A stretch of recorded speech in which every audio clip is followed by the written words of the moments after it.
سنشاهد صورة للعائلة لكي ندعم هذه الأقوال بصورة. ماذا تعني لك هذه الصورة بروفيسور؟ هذه الصورة عندها أكثر من 6 سنوات.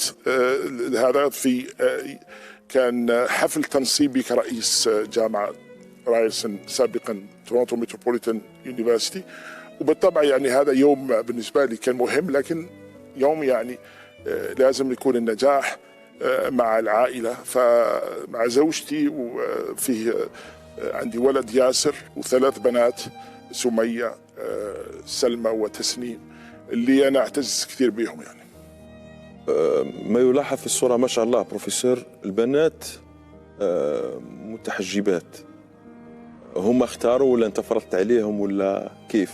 لأنه في كندا الحجاب زادوا، في كندا زادوا في ثقافة غير ثقافتنا، في كيف؟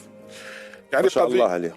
قضية الهوية هي مهمة بالنسبة لنا احنا كعائلة، يعني زوجتي وأنا يعني كنا من قضية التربية كانت قضية مهمة، فزوجتي اشتغلت على الأمر هذا بكثير، وبالطبع يعني إذا عشت في كندا كل أولادي يعني زايدين في كندا مش حتفرض عليهم الأمور. وحدهم قررت الحجاب؟ بالطبع كل البنات يعني هم كان قرارهم، وهم يعتزوا أنهم مسلمين في كندا رغم أنهم ازديادهم في كندا، ازديادهم وحياتهم كلها في كندا، حياتهم في كندا. نعم. بارك الله فيك بروفيسور، وبارك الله كذلك في الزوجة التي والله أعانتك. يعني هي اللي عملت أكثر مني يعني.